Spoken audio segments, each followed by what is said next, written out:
Hello అందరికి అందరు ఎలా ఉన్నారు? ఈ వీడియోలో నేను రీసెంట్‌గా చాలా మంది దగ్గర వింటున్న కామన్ ప్రాబ్లమ్ అన్నమాట. ఇది ఏంటంటే ఫస్ట్ టైమ్ మదర్ అయిన వాళ్ళు ఆఫ్టర్ డెలివరీ తర్వాత అసలు ఒక రకమైన డిప్రెషన్‌లోకి ఆటోమేటిక్‌గా ఎళ్ళిపోతున్నారు. సో, వాళ్ళ కోసమే అన్నమాట ఈ వీడియో. అట్లాంటి డిప్రెషన్ నుంచి మనం ఎట్లా బయటపడొచ్చు అని జెప్పేసి నాకు తెలిసిన చాలా విషయాలనైతే ఈ వీడియోలో షేర్ చేస్తా. నా డెలివరీ టైమ్‌లో నా పక్కన ఎవరూ లేరు. సింగిల్‌గా నేనే ఇద్దరు పిల్లల్ని గూడా హ్యాండిల్ చేసుకున్నా. ఆ టైమ్‌లో నాకు కొన్ని అసలు అంతకుముందు ఒక చిన్న టాబ్లెట్ ఏసుకోవడం గూడా తెలవని నేను నాకు కరెక్ట్‌గా ప్రెగ్నెన్సీ కన్ఫర్మ్ కాగానే థర్డ్ మంత్‌కే నాకు సైనస్ సర్జరీ జరిగిందనమాట.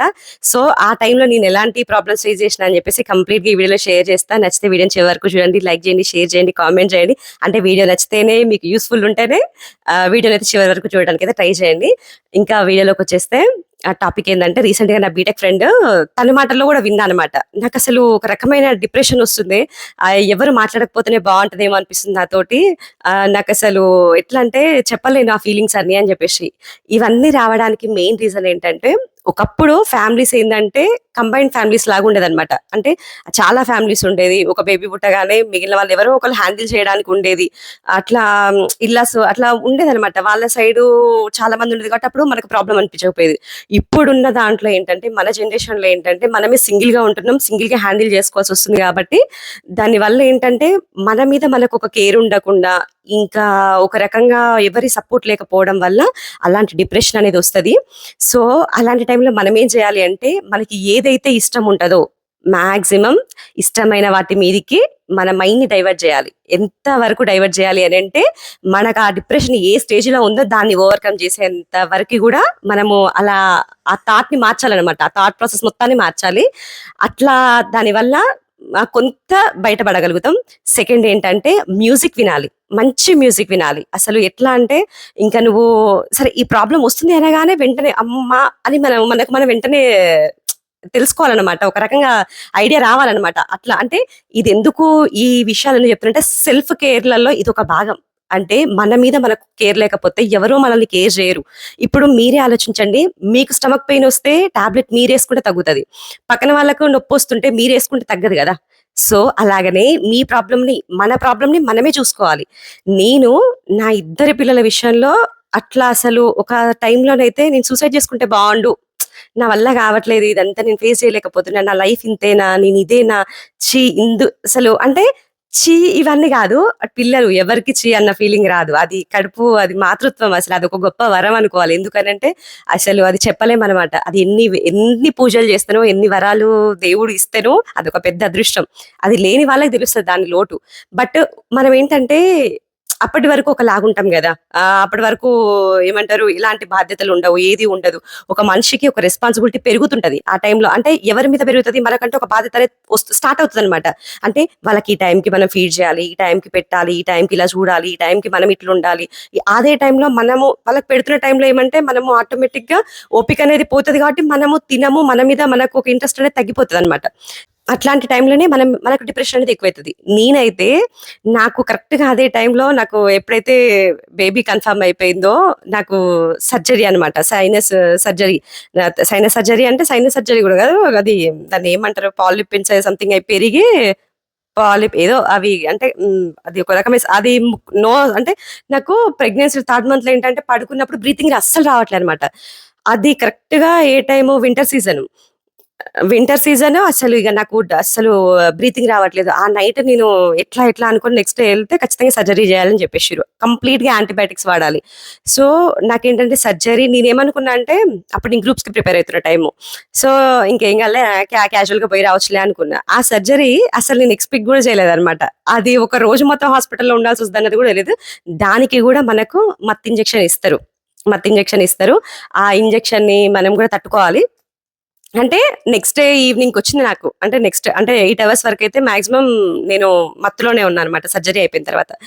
అట్లాంటి టైంలో నాకు మార్నింగ్, ఈవినింగ్ కంటిన్యూయస్‌గా ఇంజెక్షన్స్ ఇస్తున్నారు. బాడీ హీట్ అయితున్నది ప్రెగ్నెన్సీ నేను. అసలు నిజంగా చెప్తున్నా నాకు బేబీ బయటికొచ్చేంత వరకు నాలో ఎన్ని ఆలోచనలంటే అసలు ఎట్లొస్తదో, ఏమొస్తదో, నాకేమైనా ఏం గాదు, నాకేదైనా జరిగినా ఏం గాదు, కానీ బేబీకి మాత్రం మంచిగుండాలి అట్లా, ఇట్లా అసలు రకరకాలుగా ఆలోచించాననమాట.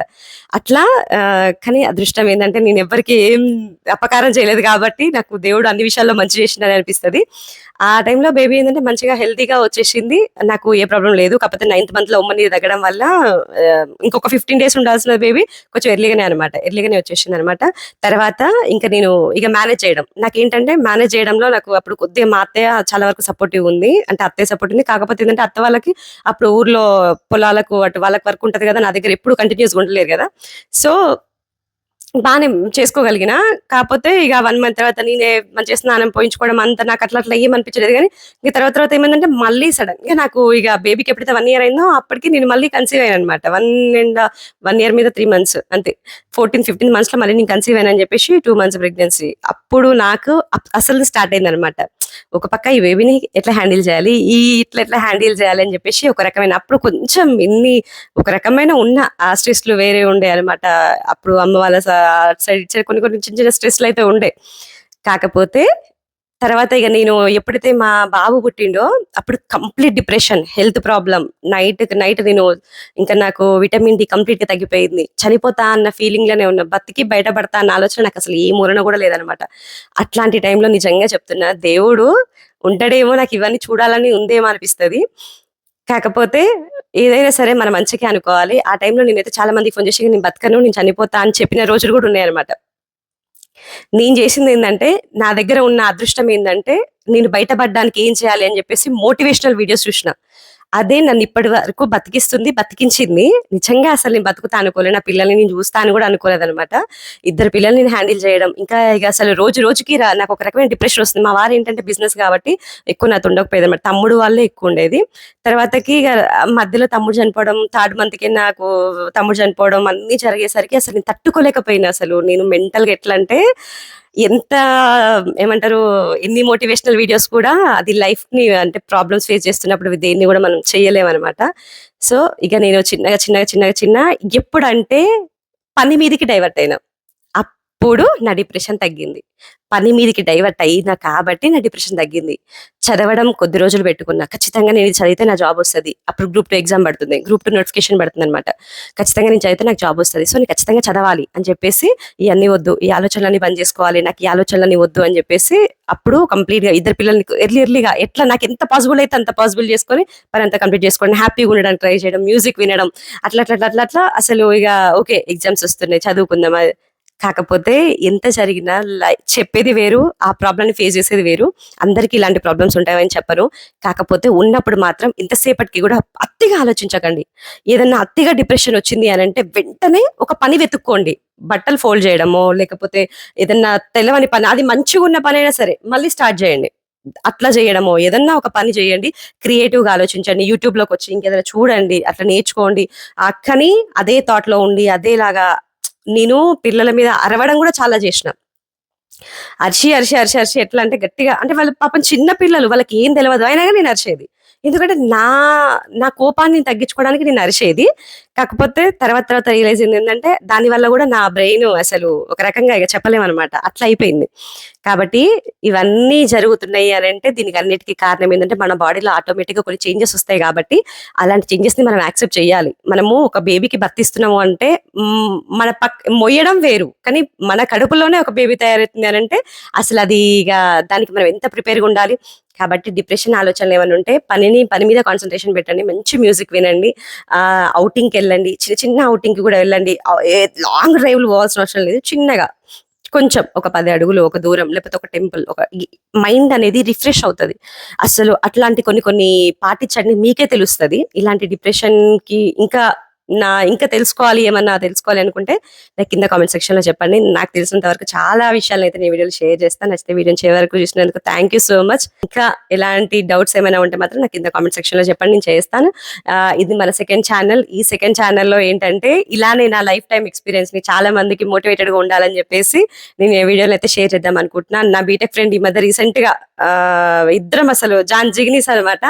అది దాని ప్రాబ్లమ్ చెప్తుంటే నాకు నాకు బాధ అనిపించింది. దానికి మోటివేట్ చేయగలిగినా గానీ, మిగిలిన వాళ్ళు ఇలా ఆలోచించే వాళ్ళు గూడా ఉంటారు గదా! సో, వాళ్ళ కోసమే అన్నమాట ఈ వీడియో. నచ్చిందని అనుకుంటున్నా. సబ్స్క్రైబ్ చేసుకోవడం మాత్రం మర్చిపోకండి. బాయ్.